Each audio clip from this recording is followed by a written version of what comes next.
The bottle is small enough to fit in the palm of her hand.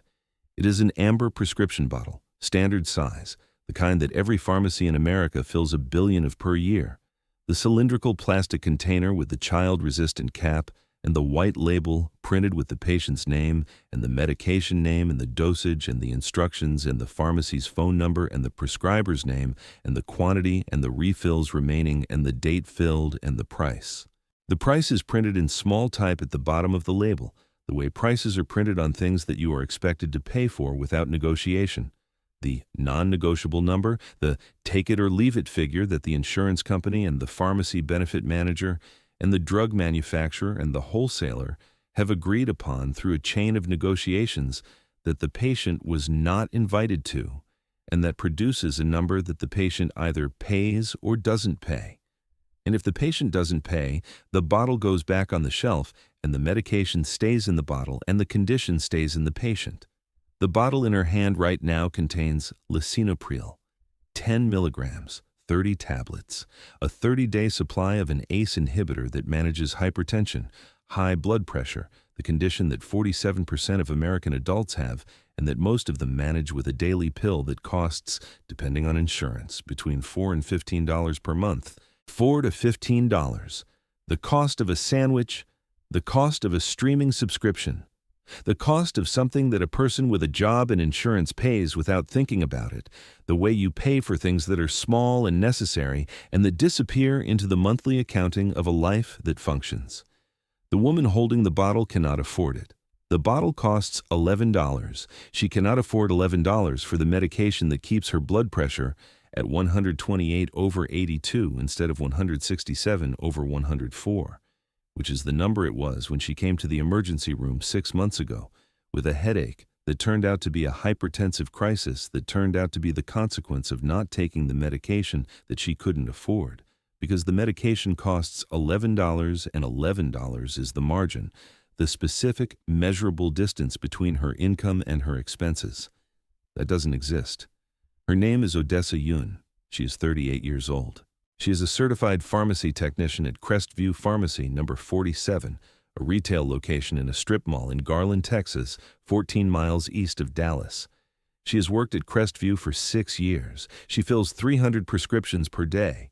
She counts pills, verifies labels, processes insurance claims, manages the drive-through window, answers the phone, stocks shelves, handles customer complaints, and performs the daily operations that keep a pharmacy running. The mechanical, repetitive, precise work that the pharmacist supervises and the technician executes and the patient receives as a bottle with a label and a price. Odessa earns $14.60 per hour. Full-time, 40 hours per week. Before taxes, $30,368 per year.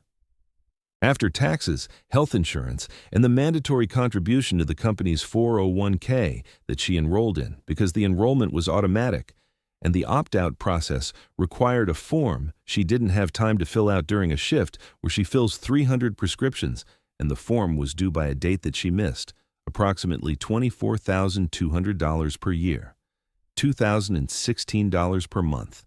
Rent on a one-bedroom apartment in Garland, $1,140. Car payment, $287. Car insurance, $168. Phone, $65. Utilities, $112. Groceries, $244. That's $2,016. The math is zero. The math leaves $0 for the prescription that costs $11, the prescription that her own pharmacy fills, the prescription that she counts and labels and bags for 300 other patients per day, and that she cannot fill for herself, because the $11 does not exist in the math of $14.60 per hour. His name is Declan Shea. He is 54 years old. He is the CEO of Crestview Health Corporation, the parent company that owns and operates Crestview Pharmacy, a chain of 312 retail pharmacies across Texas, Oklahoma, Arkansas, and Louisiana. Crestview employs 9,000 people. Crestview generates $2.4 billion in annual revenue. Crestview fills 83 million prescriptions per year, 83 million bottles with labels and prices and medications that treat conditions that range from hypertension to diabetes to depression to chronic pain to the common cold. Crestview is the fourth largest independent pharmacy chain in the South. Crestview's stock price has increased 34% over the past 3 years. Crestview's CEO compensation, salary, bonus, stock options, totals $3.8 million per year. Declan's wife, Petra, was a pharmacy technician. She worked at an independent pharmacy in Fort Worth for 11 years. From the time they were dating through the first 7 years of their marriage, through the birth of their daughter, through the years when Declan was building Crestview from a single pharmacy in Mesquite into a regional chain. Petra stood behind a counter for 11 years. She filled prescriptions, she counted pills, she answered phones. She did the work that Odessa does now, at a wage that was $9.25 per hour in 2004, and that adjusted for inflation is approximately $15.40 today. Roughly what Odessa earns, roughly what every pharmacy technician in America earns, roughly the wage that the industry has determined is the value of the person who handles the medication that the patient cannot live without. Petra quit when the chain grew large enough to support the family on Declan's salary alone. She quit because her hands hurt. The specific, repetitive strain of counting pills with a spatula 8 hours a day, the carpal tunnel that pharmacy technicians develop at 3 times the rate of the general population, the occupational injury that the industry acknowledges in safety manuals and does not compensate in wages. Petra's hands still hurt. She is 51 years old, and her hands hurt when she opens jars, and her hands hurt when she types, and her hands are the artifact of 11 years of filling prescriptions at $9.25 per hour. The physical memory of a wage that was not enough, and a job that was too much, and a body that absorbed the difference. Declan built Crestview on Petra's hands. That was the origin, not the MBA, not the venture capital, but the origin. A man watching his wife come home from the pharmacy with her hands curled into the shape that 12 hours of gripping a spatula produces, the claw-like resting position of fingers that have been counting pills since 7 a.m., and that don't fully straighten until sometime after dinner, the hands that held their daughter at night with the specific care of a person whose grip is unreliable because the grip has been spent on a counting tray. Declan watched those hands for 11 years. He watched the hands curl, and he watched the hands straighten, and he watched the time between curling and straightening grow longer, and he started Crestview with a promise that he made to Petra and that he wrote into the first company charter. A pharmacy is measured not by the prescriptions it fills, but by the people who fill them. The promise is still in the charter. The charter's on the corporate website. The website is viewed by investors and analysts and job applicants, and the website's promise and the counter's reality occupy the same company and different worlds. The quarterly report that brought Declan here, not to the pharmacy, to this conversation, showed a metric that the board doesn't track, but that the chief people officer flagged: pharmacy technician turnover at 67%. 67. 2 out of every 3 technicians leave within a year. The national average is 51%, which is itself an emergency. An industry where half the workforce leaves annually is not an industry with a staffing problem, but an industry with a job problem, a fundamental mismatch between what the job requires and what the job provides. Crestview is 16 points above the emergency. "You need to stand behind the counter," said the chief people officer, a man named Gideon Tate, who had spent 15 years in workforce analytics and who understood that a 67% turnover rate is not a number but a message written by 9,000 people leaving one at a time, each departure, a sentence in a letter that the company receives and does not read. Not for a day, for a week. Stand where they stand, fill what they fill, earn what they earn, then tell me the turnover rate is a mystery. Tell us in the comments where you're watching from today, because this is the story of a CEO who put a name badge on at his own pharmacy, and the prescription he couldn't fill changed every pharmacy in his chain. Monday, 7:50 a.m., Crestview Pharmacy number 47 opens at 8. Declan arrives in khakis and a Crestview polo. The uniform, the standard issue, the clothing that 9,000 employees wear, and that communicates membership in the organization the way a jersey communicates membership on a team. His badge says, Dean Sharp, Pharmacy Tech Trainee. The cover, he's a new hire transferring from a closed location in Tyler. Only Gideon and the regional pharmacy director know. Declan is certified. He got his pharmacy technician certification 20 years ago. When Crestview was one pharmacy and he worked the counter himself, counting pills and processing insurance claims and learning the mechanics of the business from the ground level. He recertified every 2 years, the same discipline that a CEO maintains when the CEO understands that the credential is not a decoration, but a connection. The connection to the counter, the connection to the work, the connection that atrophies if the CEO stops touching the pills and the trays and the bottles. He hasn't worked a full shift behind a counter in 8 years. He has maintained the certification. He has not maintained the speed. The pharmacy is in a strip mall between a nail salon and a check cashing store. The strip mall is on a 4-lane road in Garland, Texas, the kind of road that exists in every American suburb, the road with the fast food restaurants and the tire shops and the storage facilities and the strip malls that house the businesses that serve the people who live in the apartments behind the strip malls.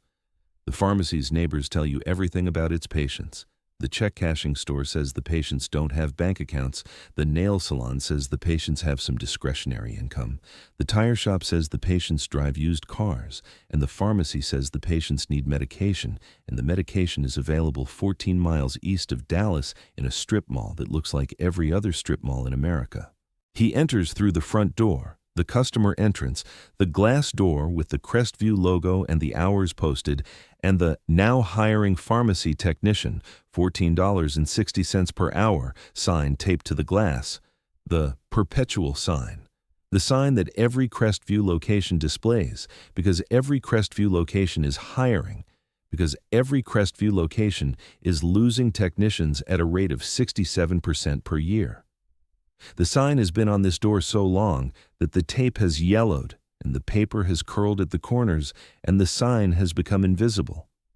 The way signs become invisible when they communicate a permanent condition. The condition of always hiring, because the condition of always losing is the condition the company has accepted as normal. The pharmacy counter is 32 feet long. Behind the counter, shelves, floor to ceiling, stocked with medications arranged alphabetically by generic name. The shelves contain approximately 4,000 unique medications. The counter has 3 stations, fill, verify, pickup, and the stations are staffed by 3 people, the pharmacist, Dr. Wendy Bautista, and 2 technicians, Odessa and Declan, 3 people, 300 prescriptions per day, 100 prescriptions per person, 12.5 prescriptions per person per hour, 1 prescription every 4 minutes and 48 seconds. Odessa shows him the workflow. Count, label, bag. Verify with the pharmacist. File. Next.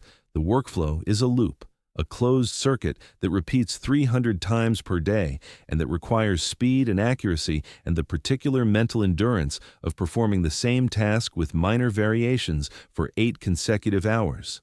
The counting is physical. The spatula, the tray, the pills sliding into rows of 5, the practiced motion that Odessa performs with her right hand while her left hand holds the bottle and her eyes count and her brain calculates and her feet ache because the floor is tile and the mat is thin and the shift is 8 hours and the mat was purchased 7 years ago and is compressed to the thickness of a magazine.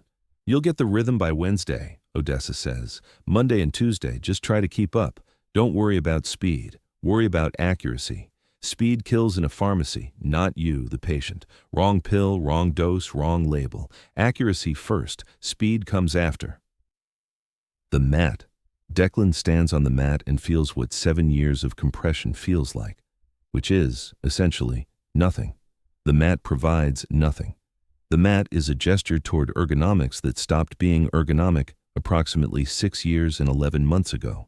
The mat is the pharmacy's version of the broken stretcher wheel, the burned-out parking lot light, the vest without pockets, the thing that the company provided once and that the company considers provided and that the employee's feet know is no longer provided because the provision has been consumed by time and the time has not been accompanied by replacement. If this story has touched your heart, take a moment to share it and subscribe to Untold Hearts, because sometimes the person counting your pills can't count on their own prescription being filled. Day 2. The speed. Declan is slow. He knows he is slow because Odessa tells him he is slow, not with words, but with the compensatory acceleration that a lead technician performs when the trainee is behind, the silent increase in her own pace, the additional prescriptions she pulls from the queue to prevent the queue from backing up, the extra work she absorbs so that the 300 prescription per day target is met and the patients are served and the drive-through window doesn't stack to a 30-minute wait. Odessa fills her 150, and then she fills 30 of his because his 30 are still in the queue, and the queue is the clock, and the clock doesn't adjust for training. By 2 p.m., Declan has filled 67 prescriptions.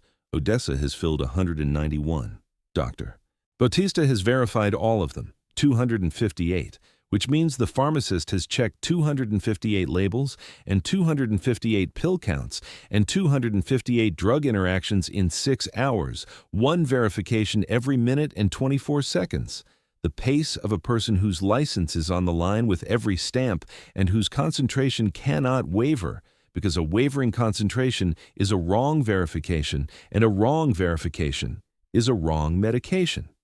And a wrong medication is a patient who takes the wrong pill. And the wrong pill is the pharmacist's responsibility. And the pharmacist earns $58 per hour.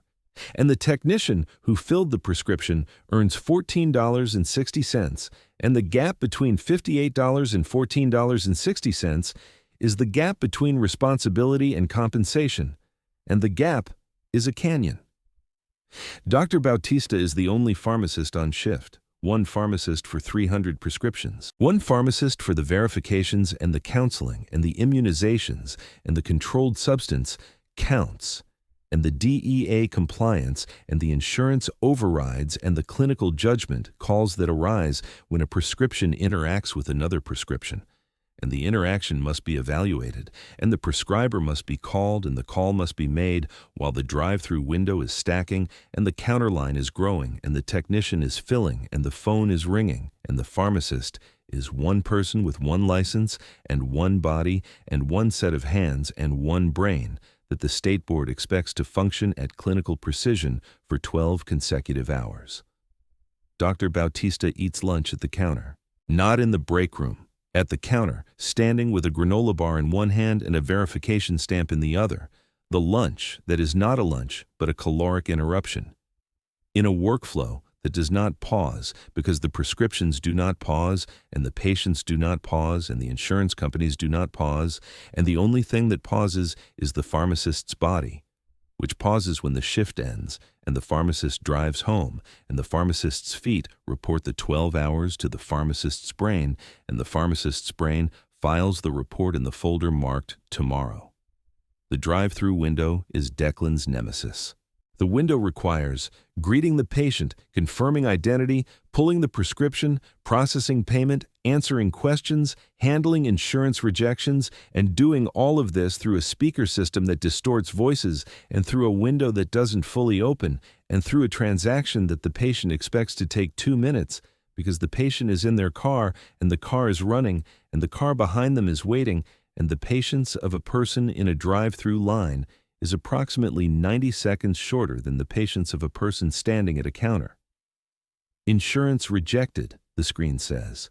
The patient, a woman in a minivan, has handed over a card for a blood pressure medication. The rejection code is prior authorization required. Declan stares at the code. He doesn't know what to do with the code. The code is a wall between the patient and the medication, a wall built by the insurance company and communicated to the pharmacy through a 2-word rejection. And that requires the pharmacy to call the insurance company and the insurance company to call the prescriber and the prescriber to submit documentation and the documentation to be reviewed and the review to produce an authorization and the authorization to be communicated back to the pharmacy and the pharmacy to process the claim and the claim to produce a price and the price to be communicated to the patient in the minivan who has been waiting at the drive-through window for 4 minutes and whose patience is a resource that is not unlimited. Odessa slides in. She takes the headset. She tells the patient, "Ma'am, your insurance requires a prior auth for this medication. We'll contact your doctor's office. It usually takes 24 to 72 hours. In the meantime, I can run it through our discount card. It'll be $23 instead of your usual copay." The patient accepts. Odessa processes the discount card. The medication is filled. The patient drives away. The entire interaction takes 90 seconds. Odessa has done this 1,000 times. Odessa has memorized the language of insurance rejection the way a translator memorizes idioms, fluently, automatically, with the specific expertise that comes from 6 years of translating between the insurance system that denies and the patient who needs and the pharmacy that stands between them. If you're enjoying this story, hit that like button right now. It takes 1 second, costs nothing, and tells us to keep making stories like this one. Back to the story. Day 3. The bottle, it's 6:15 p.m. The pharmacy closes at 7. The prescription queue is down to 14. The tail end of the day, the last prescriptions trickling in before the cutoff. Declan is at the fill station. He pulls the next prescription from the queue. The label prints, "Patient, Odessa Yun. Medication, lisinopril 10 milligrams, quantity 30, refill 3 of 5. Declan stares at the label. The label is the same label he has been printing all day. The same font, the same format, the same amber bottle, except the name on this label is the name of the woman standing 4 feet from him at the drive-through window. The woman who has been filling 300 prescriptions per day for 6 years. The woman who taught him the workflow and the insurance codes and the drive-through language. The woman who absorbs his slowness and compensates with her speed and whose name is now in a bottle that he is filling. He fills it. 30 tablets. Lisinopril. He counts them on the tray with the spatula the way Odessa taught him. Rows of 5, 6 rows, 30 pills. He labels the bottle. He bags it. He places it in the pickup bin under Y. At 6:40, the queue is clear. Odessa finishes at the window. She walks to the pickup bin. She pulls the bag with her name on it. She looks at the label. She looks at the price. She puts the bag back in the bin. Declan watches. He watches the bag go back. He watches the way it goes back, not with frustration, not with anger, but with the practiced resignation of a person who has put this bag back before. The gesture is familiar. The gesture has been repeated. The gesture is the physical evidence of a pattern of filling the prescription and looking at the price and putting the prescription back because the price exceeds the budget, and the budget is 0.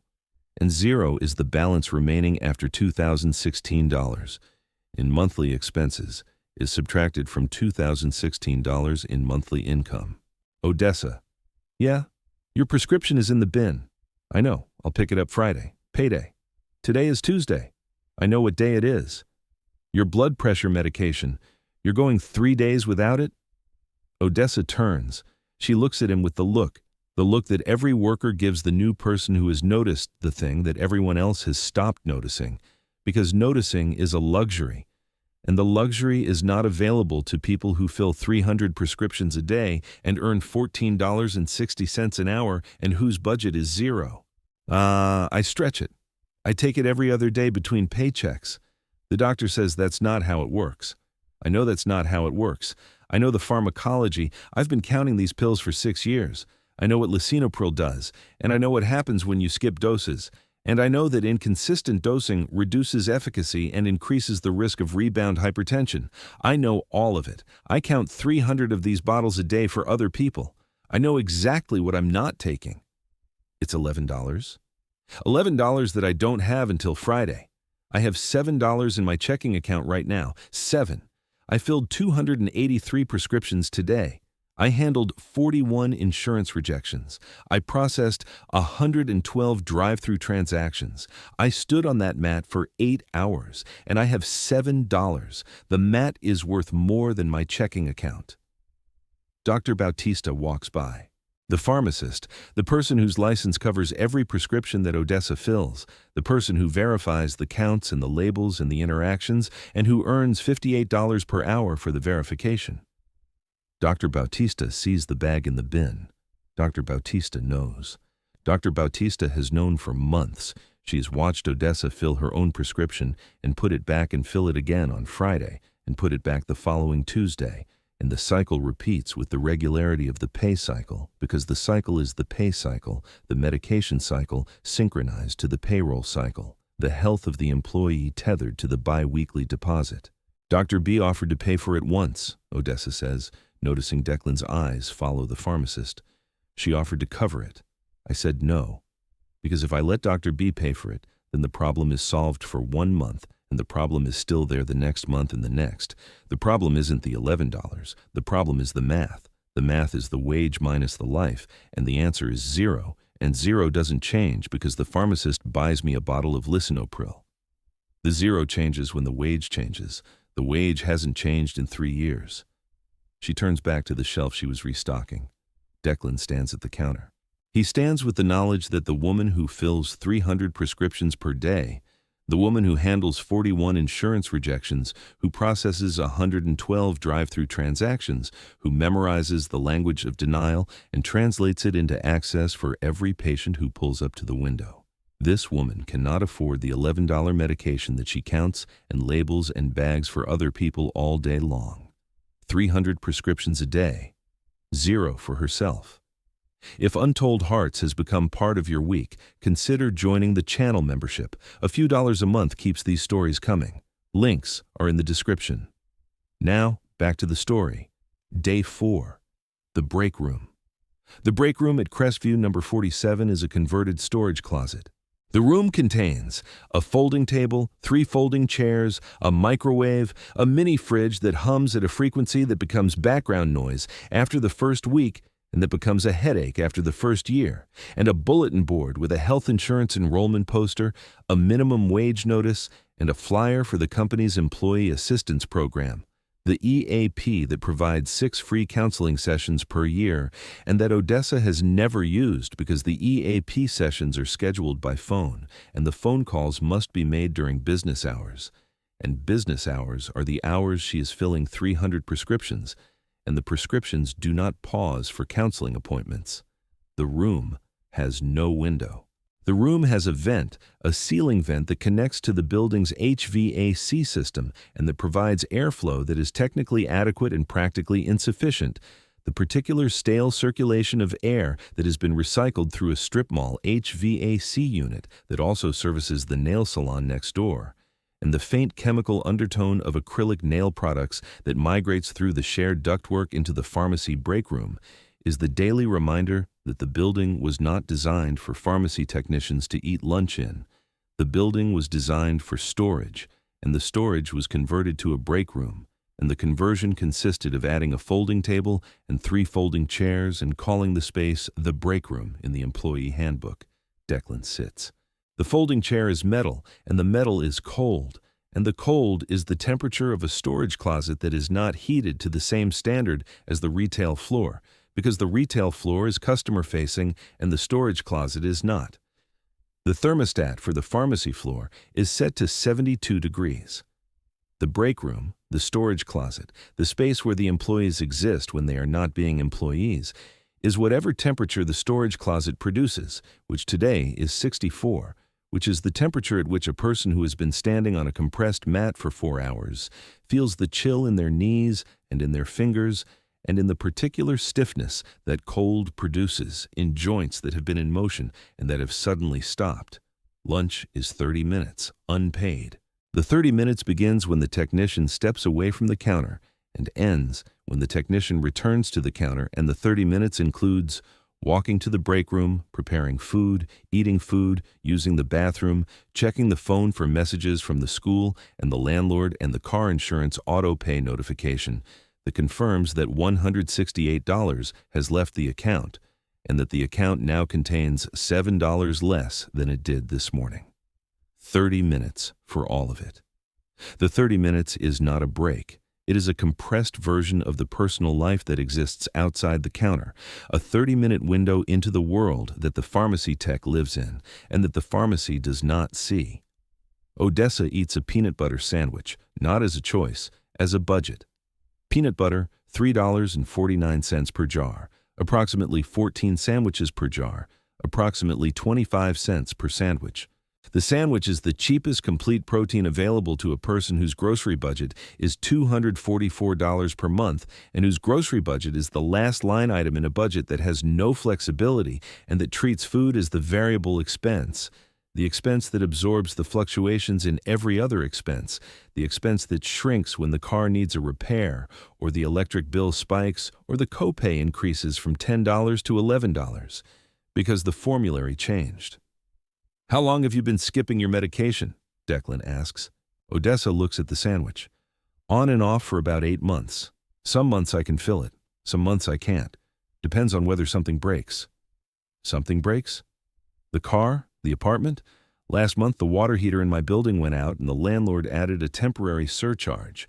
$40 for emergency repair, split among tenants. $40? That's 4 prescriptions. That's 4 months of lisinopril. The water heater took 4 months of blood pressure medication. Nobody sees that math. Nobody connects the water heater to the blood pressure to the ER visit that happens when the blood pressure hits 167, because the medication wasn't taken, because the water heater broke. The systems aren't connected. The water heater is a housing problem. The blood pressure is a healthcare problem. The paycheck is an employment problem. But they're the same problem. They're all the same $11. She finishes the sandwich. I fill prescriptions for people all day. I hand them their blood pressure medication and their diabetes medication and their antidepressants and their cholesterol medication. I hand them the bag and I say, "Do you have any questions for the pharmacist?" And they say no and they drive away and they take their medication and their blood pressure is 128/82 and mine is, I don't know what mine is. I stop checking. Checking makes it worse. Knowing the number and knowing I'm not taking the medication and knowing that I can't afford the medication that I fill 300 times a day for other people, knowing all 3 of those things simultaneously is a kind of math that the body does and the body doesn't like the answer. Day 5. The reveal. Declan tells her at 7:05 p.m., after the pharmacy closes, after the gate comes down, after the last prescription is filed and the last drive-through customer has pulled away and the counter is wiped and the stations are reset and the days count, 312 prescriptions, is logged. They are alone behind the counter. Dr. Bautista has left. The pharmacist who ate lunch standing, the pharmacist whose feet carry 12 hours of tile floor. The pharmacist who verified 312 prescriptions and who is now in her car in the parking lot and who will not think about verifications until tomorrow morning when the verifications begin again. The counter is clean. The counting trays are stacked, the spatulas are in the drawer. The lights are the after-hours lights. Half the overheads turned off, the pharmacy in the dim state that exists between the day's last prescription and tomorrow's first. The quiet that the counter achieves only when the counter is empty and the pills are still and the phone is not ringing and the drive-through speaker is silent. Odessa is restocking the shelf. The last task, the end-of-day routine, the physical arrangement of bottles that ensures tomorrow's workflow begins with full shelves and accessible medications. She is placing a bottle of atorvastatin on the shelf. A cholesterol medication, $14.30 for a 30-day supply, a medication that she will count and label and bag for other people tomorrow, and that she knows, clinically, she should probably be taking herself because the lipid panel at her last doctor's visit, the visit she delayed 4 months because the copay was $40, and $40 is 3.5 hours of work, and the work hours spent at the doctor are work hours. Not spent filling prescriptions, and the prescriptions not filled are the queue backing up. And the queue backing up is Odessa's problem, because Odessa is the person who prevents the queue from backing up and the queue doesn't care about lipid panels. My name isn't Dean Sharp. My name is Declan Shea. I'm the CEO of Crestview. Odessa is holding a bottle of ibuprofen, and over-the-counter, the one she buys instead of the lisinopril, because ibuprofen costs $4.99 and manages the headaches that the untreated hypertension produces, and the headaches are the symptom she treats because she can't afford to treat the cause. Her hand tightens on the bottle. You're the CEO. Yes. You've been filling prescriptions for 5 days. 312 today, 67 on day 1. It went up. And you saw the bottle. I saw you put it back. I put it back every month. Some months I pick it back up on Friday. Some months I don't pick it up at all. Some months the bottle sits in the bin until it expires, and we reverse the claim, and it goes back on the shelf. And the pills I counted go back into the stock bottle, and nobody knows except me and the bin and the shelf. The turnover rate, Declan says, 67%. That's the rate? 67? 2 out of 3 techs leave within a year. I'm surprised it's that low. I'm surprised a third of them stay. Why do you stay? Odessa sets down the ibuprofen. Because I'm good at this. Because I can handle 41 insurance rejections in a day without losing my composure.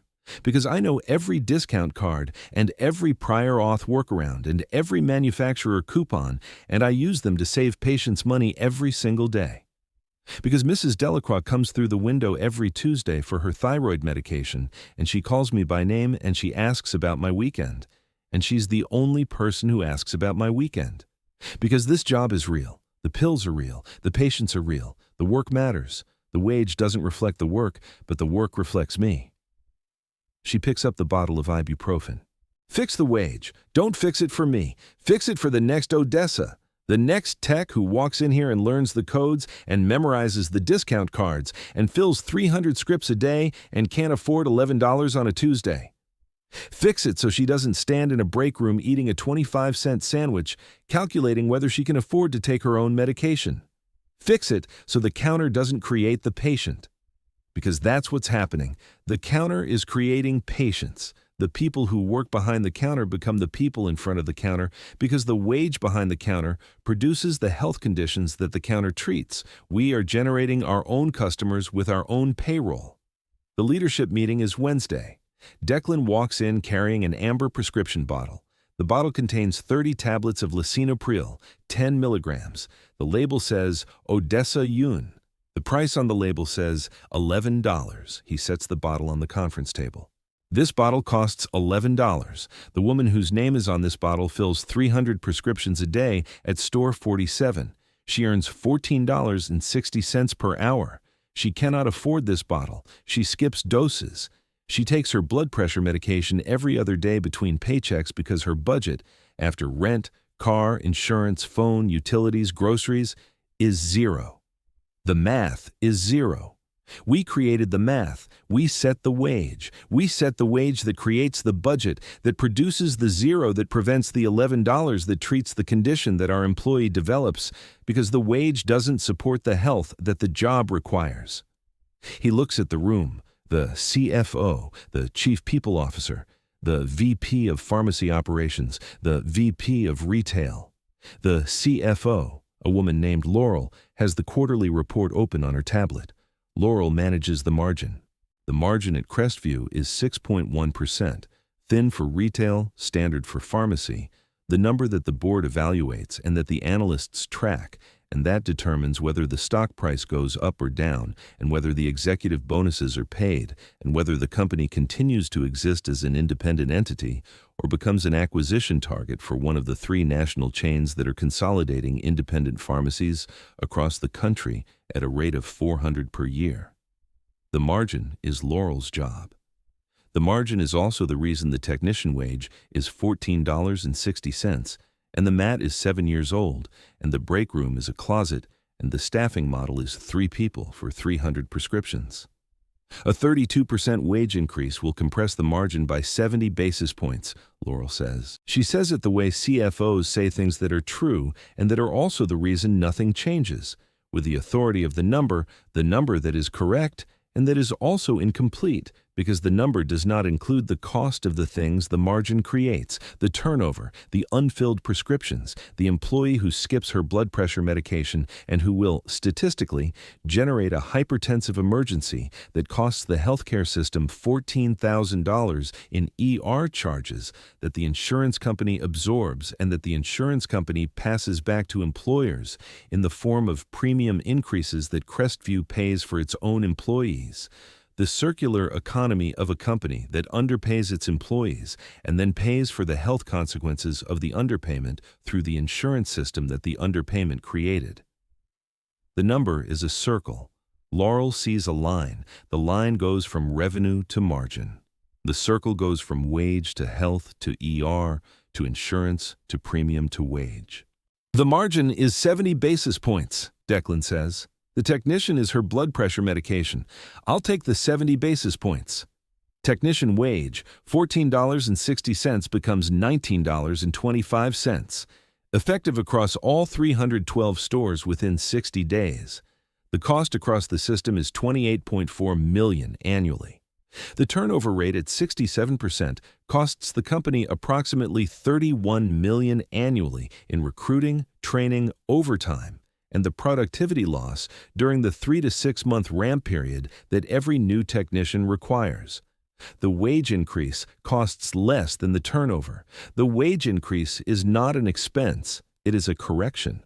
Employee prescription benefit. Every Crestview employee receives prescriptions filled at Crestview pharmacies at cost, not retail, not copay, at cost. The cost of lisinopril, 10 milligrams, 30 tablets, at Crestview's wholesale acquisition price, $1.87. $1.87. The difference between $11 and $1.87 is $9.13. The $9.13 is margin. The margin that the company earns on the medication that its own employee cannot afford. The company has been profiting on the prescriptions that its employees can't fill. That ends today. Every employee fills every prescription at cost, anti-fatigue mats, replaced at every pharmacy, every store, every counter. The mats at store 47 are 7 years old, 7 years of compression, 7 years of feet and knees and backs absorbing the impact that the mat no longer absorbs. The replacement cost across 312 stores, $187,000. The annual workers' compensation claims for musculoskeletal injuries among pharmacy technicians, $2.3 million. The mats pay for themselves in 29 days. Break rooms, upgraded. Every pharmacy gets a proper break room, not a converted storage closet, but a room with a table and chairs and a full-size refrigerator and a microwave that works and a window where a window is possible. The break room is not where employees go to escape the counter. The break room is where employees go to be people, to eat and rest and check their phones and be the person who exists beneath the polo and behind the name badge and outside the 300 prescriptions. Staffing. The 3-person pharmacy model, 1 pharmacist, 2 technicians filling 300 prescriptions, is replaced with a 4-person model. 1 pharmacist, 3 technicians. The additional technician reduces the per-person load from 150 to 100. The 100 prescription workload allows the technician to fill each prescription in 4 minutes and 48 seconds instead of 3 minutes and 12 seconds. The extra 96 seconds per prescription is not slower, it is safer. The extra 96 seconds is the margin between speed that kills and speed that serves. One more thing, Declan picks up the bottle. I'm going to fill this prescription myself, right now, at cost, $1.87, and I'm going to deliver it to Odessa Yoon at store 47, and I'm going to hand it to her, and I'm going to tell her that no employee at Crestview Pharmacy will ever put their own prescription back in the bin because they can't afford it. The counter does not create the patient, not anymore. 3 months later. Odessa takes her lisinopril every day. Every day. Not every other day. Not on paydays. Every day. The way the medication is designed to be taken, the way the pharmacology works, the way the prescriber intended, the daily dose that maintains the therapeutic blood level, that maintains the blood pressure, that maintains the health that allows the body to function at the level the job requires. Her blood pressure is 124/78. The number is on her phone. She checks it now, at home, with a cuff she bought with the money that the wage increase freed up, the $4.65 per hour that the raise added, the $9,672 per year that separated the old math from the new math, the math that now includes $11 for lisinopril and groceries that aren't exclusively peanut butter sandwiches, and the occasional copay at the doctor, and the specific, measurable health that being able to afford your own medication produces. The prescription bottle is on Declan's desk. Not the one he filled. The empty one, the one that Odessa had been refilling and not refilling and stretching and skipping for 8 months. The empty bottle. The bottle that represents the 67% turnover rate and the $14.60 wage and the 7-year-old Matt and the break room closet and every decision that the company made about the employee experience that was not a decision but an absence. The absence of attention, the absence of inquiry, the absence of a CEO standing behind the counter and watching a woman put her own prescription back in the bin because $11 is the distance between her health and her budget, and the distance is one the company created. The employee prescription benefit has been used 14,200 times in 3 months. 14,200 prescriptions filled at cost for Crestview employees and their dependents. The average savings per prescription, $8.47. The total savings to employees, $120,274. $120,000 that stayed in the checking accounts of people who earn $19.25 per hour instead of flowing to the margin line of a company that generates $2.4 billion in annual revenue. The margin impact, 0.005%, 0.005%. The cost of ensuring that the people who fill the prescriptions can afford the prescriptions is 0.005% of revenue. The number is so small that it rounds to 0 on the quarterly report. The number is so large that it changes 14,200 lives. The turnover rate at 90 days, 67%, has dropped to 41%, still too high, still an industry in crisis. But the trajectory is downward, and every percentage point represents technicians who stayed, technicians who didn't leave for the hospital pharmacy or the warehouse or the Amazon fulfillment center, technicians who stayed behind the counter, because the counter started paying what the counter requires. The staffing change is the one the technicians notice most, not the wage, not the mats, but the third technician. The third person behind the counter changes the physics of the shift.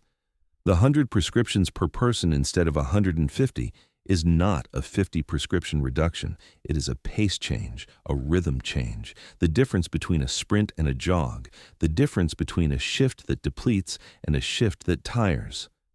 Tired is acceptable. Tired is what a job produces. Depleted is what an understaffed job produces. The third technician converts depletion to fatigue, and fatigue is recoverable, and depletion is not. Dr. Bautista eats lunch in the break room now, not at the counter. In the break room, the new break room, the room with the table and the chairs and the window and the refrigerator. She sits. She eats a meal, not a granola bar. She eats for 20 of her 30 minutes, and she sits for the remaining 10, and the sitting is the thing. The 10 minutes of not standing, the 10 minutes of not verifying, the 10 minutes where the pharmacist's feet are not on the tile, and the pharmacist's brain is not calculating interactions, and the pharmacist's hands are not stamping, and the pharmacist's body is, for 10 minutes, a body and not a verification machine. The third technician makes the lunch possible. The third technician covers the counter while the pharmacist eats. The coverage costs $19.25 per hour. The coverage provides a pharmacist who returns from lunch with 10 minutes of rest in her body and who verifies the afternoon prescriptions with a concentration that has been renewed instead of further depleted. Declan comes to store 47 once a month. Not undercover, openly, in his own clothes with his real name badge. He fills prescriptions. He works the counter. He stands on the new mat. The mat that is new and that provides the cushioning that a mat provides when the mat has not been compressed by 7 years of feet. He fills prescriptions at the speed that he developed during his 5 days behind the counter, not Odessa's speed, not anywhere close, but the speed of a CEO who has touched the counting tray and the spatula and the pills And who knows what 300 means? Who knows what the number feels like in the hands and the feet and the lower back? He checks the prescription bin every time he visits. He checks the Y section. He checks for a bag with Odessa's name. The bag is never there. The bag is never there because Odessa fills her prescription on the first of every month at the employee cost of $1.87, and the prescription is in her medicine cabinet, and the medicine is in her body, and the blood pressure is 124/78, and the number is the number that health looks like, and the number costs $1.87, and the number used to cost $11 that she didn't have. And the difference between $1.87 and $11 is $9.13, and $9.13 is the distance between a company that profits from its employees' prescriptions and a company that provides them. Odessa is still at store 47. She was offered a promotion, lead technician, supervising 3 technicians instead of 2, a management role that pays $22.50, and that comes with an office, the converted storage closet that was the break room before the break room was upgraded. She took it. Not for the office. For the math. $22.50 changes the math, she said.